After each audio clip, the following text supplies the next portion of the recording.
Locks. I went straight to room 301 on the third floor. Now I was glad I'd gone on that little tour because I knew exactly where to go and didn't have to look up once. I noticed that some kids were definitely staring at me now. I did my thing of pretending not to notice. I went inside the classroom and the teacher was writing on the chalkboard while all the kids started sitting at different desks. The desks were in a half circle facing the chalkboard, so I chose the desk in the middle toward the back, which I thought would make it harder for anyone to stare at me. I still kept my head way down, just looking up enough from under my bangs to see everyone's feet. As the desk started to fill up, I did notice that no one sat down next to me. A couple of times, someone was about to sit next to me, then changed his or her mind at the last minute and sat somewhere else. "Hey, August." It was Charlotte giving me her little wave as she sat down at the desk in front of the class. Why anyone would ever choose to sit way up front in a class, I don't know. "Hey," I said, nodding hello. Then I noticed Julian was sitting a few seats away from her, talking to some other kids. I know he saw me, but he didn't say hello. Suddenly, someone was sitting down next to me. It was Jack Will. "Jack." "What's up?" he said, nodding at me. "Hey, Jack," I answered, waving my hand, which I immediately wish I hadn't done because it felt kind of uncool. "Okay, kids, okay, everybody, settle down," said the teacher, now facing us. She had written her name, Miss Petosa, on the chalkboard. "Everybody find a seat, please. Come in," she said to a couple of kids who had just walked in the room. "There's a seat there and right there." She hadn't noticed me yet. "Now, the first thing I want everyone to do is stop talking," and she noticed me. "Put your backpacks down and quiet down." She had only hesitated for a millionth of a second, but I could tell the moment she saw me. Like I said, I'm used to it by now. "I'm going to take attendance and do the seating chart," she continued, sitting on the edge of her desk. Next to her were 3 neat rows of accordion folders. "When I call your name, come up and I'll hand you a folder with your name on it. It contains your class schedule and your combination lock, which you should not try to open until I tell you to.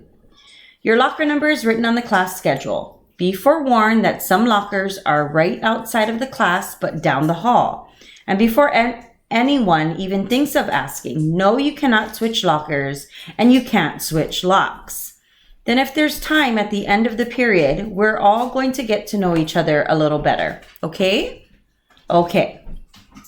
She picked up the clipboard on her desk and started reading the names out loud. "Okay, so Julian Albin," she said, looking up. Julian raised his hand and said, "Here," at the same time. "Hi, Julian," she said, making a note on her seating chart. She picked up the very first folder and held it out toward him.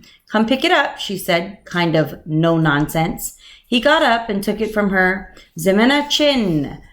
She handed a folder to each kid as she read off the names. As she went down the list, I noticed that the seat next to me was the only one still empty, even though there were 2 kids sitting at one desk just a few seats away.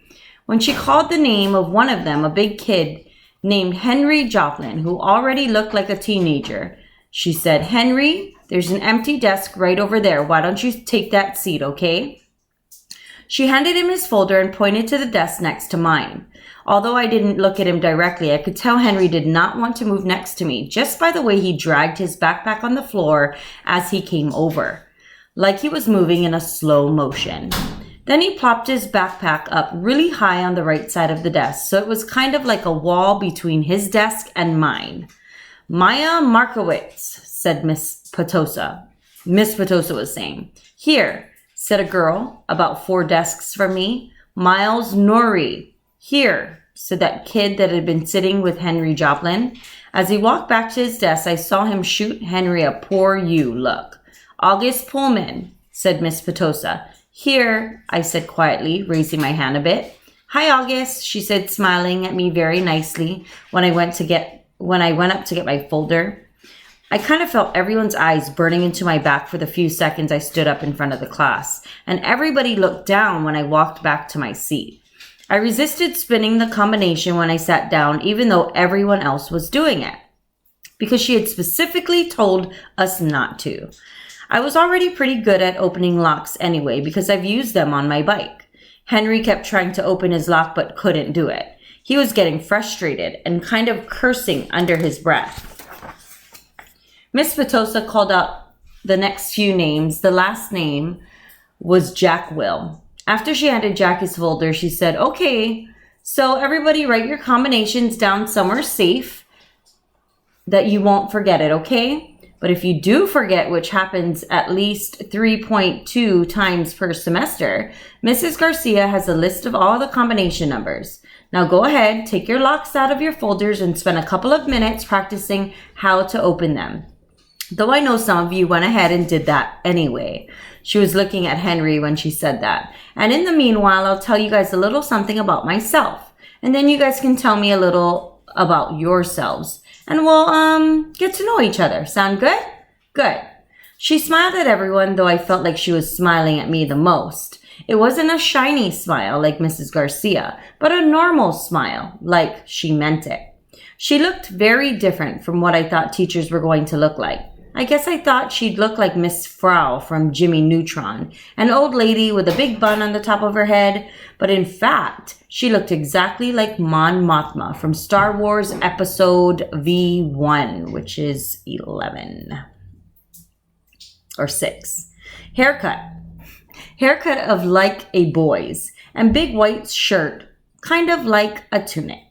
She turned around and started writing on the chalkboard. Henry still couldn't get his lock to open, and he was getting more and more frustrated every time someone else popped one open. He got really annoyed. Then I was able to open mine on the first try. The funny thing is, if he hadn't put the backpack between us, I most definitely would have offered to help him.